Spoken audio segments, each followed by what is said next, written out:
Hi everyone, welcome back to my channel. Today we're taking a look at how you can select your activities and set up a Montessori at home shelf in a way that follows the child, while also allowing them to continuously develop new skills.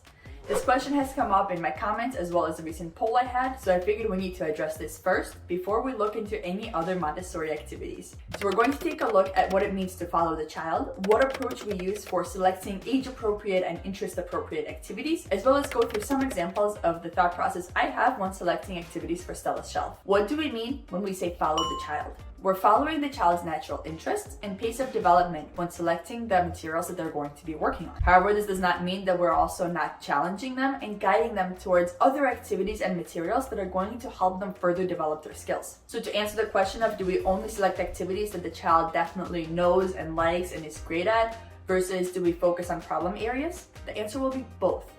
We do not want to forego allowing the child to practice those problem areas simply because it frustrates them, because they do need that additional practice in order to finally master those skills. As an example, this is a classic activity that we start introducing when the child is finally sitting and they first work on removing these rings from the dowel. Eventually they work on putting these rings back on the dowel. This is the activity that will eventually lead us to something like this, and even this color matching activity. And this was an activity that Stella really did not have an interest in. However, if I was to completely forego introducing it to her simply because she got frustrated and walked away from it, crawled away from it several times, she would really delay her ability to work with all these other materials. So did I continue to introduce this to her every single day when she showed a lack of interest?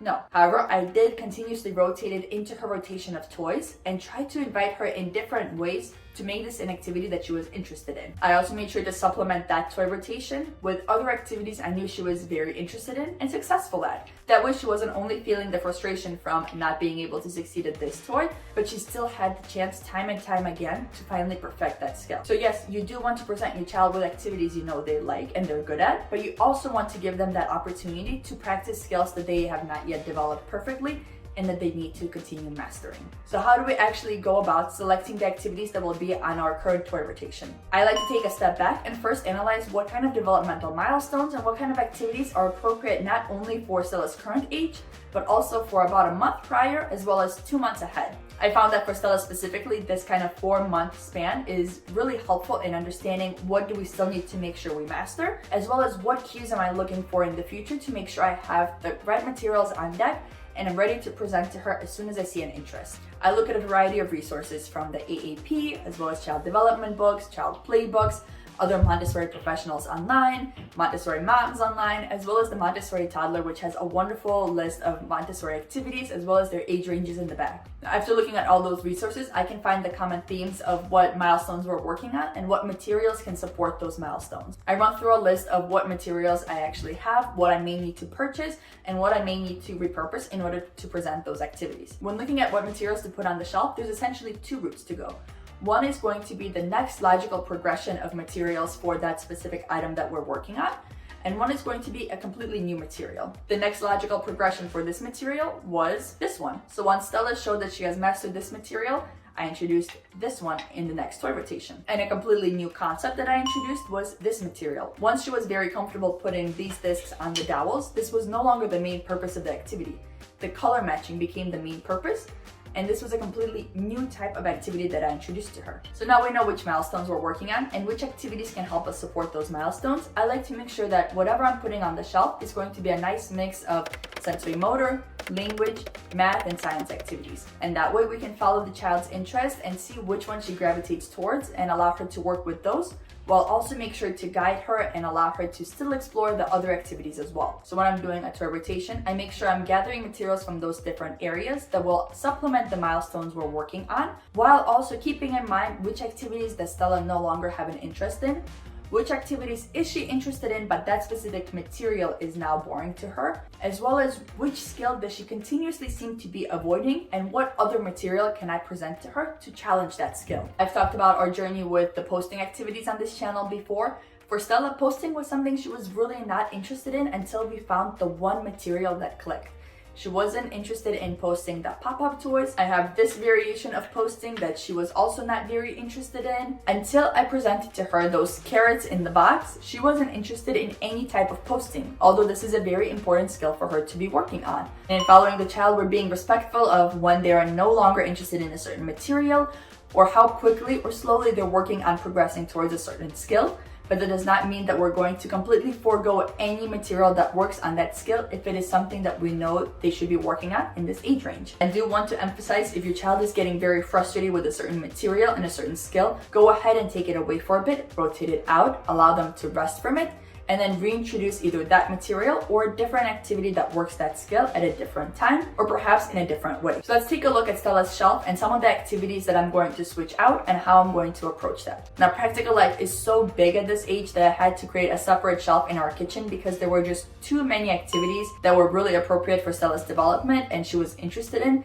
to have them be on this shelf. Otherwise, this entire shelf would be practical life. And I do recommend separating out practical life and not putting them on this limited space of a shelf, or at least having a separate shelf or area where those activities will be, because there's just a lot that we're working on here as well as in practical life. Now, other activities that are always available are going to be art activities, music activities are over here, and open-ended play. I will quickly touch on how I rotate open-ended play at the end of the video as well. So taking a look at Stella's shelf, we have this geometric puzzle that she's been working on. So this is essentially math and also fine motor skills. We have this opening and closing tray, which is a lot of fine motor skill work as well. We have the pegs and a pegboard. We have item to picture matching with these cars. The familiar faces cards have not yet left the shelf. And we had this variation of posting that also had some color matching with it, as well as this color matching activity. And our infamous barn with latches is the very final activity on the shelf. So as far as following the child and their interests and their pace of development, Stella is currently still very interested in posting. However, she is no longer gravitating towards this material. Instead, she's posting everything else around the house and outside.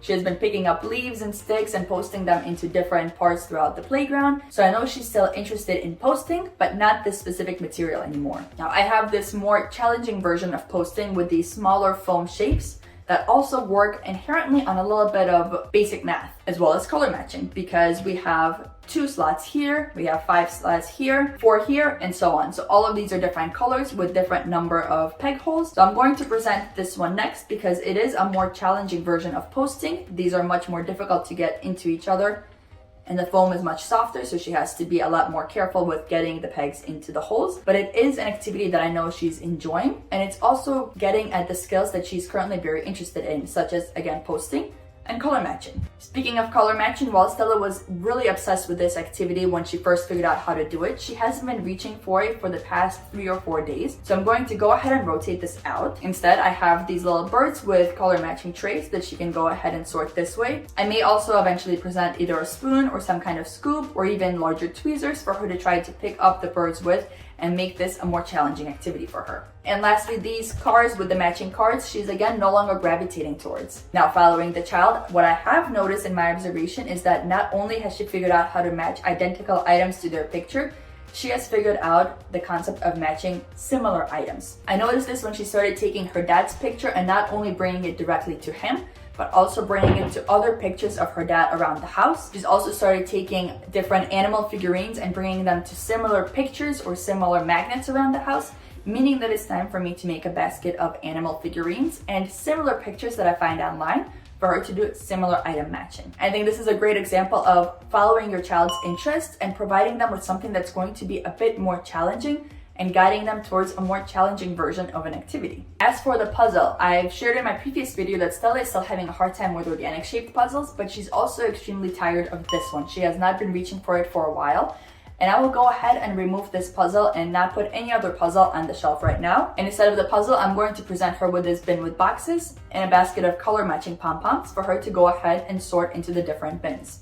This is an activity that I know she really enjoys. She's loved opening these bins for as long as we've had the box. These are 3 colors that she's really good at matching already. So if the rest of the shelf gets a bit overwhelming or tiring because those are some difficult concepts to be working on, this is a safe activity that I know she's interested in and can come to relax with essentially. Now, quickly touching on what I do with open-ended play, this is where I really observe what Stella does outside of her time with the shelf. So right now I'm noticing a lot of this behavior of collecting smaller items and just trying to hold as many many as she can close to her, as well as putting anything and everything she can into a wagon and transporting it around. So right now I'm offering her a lot of these smaller but not small enough to be a choking hazard items, such as blocks and balls, things like these pegs, and different containers for her to put them into and transport them around. So in our living room right now, we have her walking wagon as well as different empty boxes for her to put everything into and move from room to room. And that way, whatever schema she's working on or working towards, she's always supported in her open-ended play area as well. And to wrap up, I wanted to address the final question that came through in that poll, which was,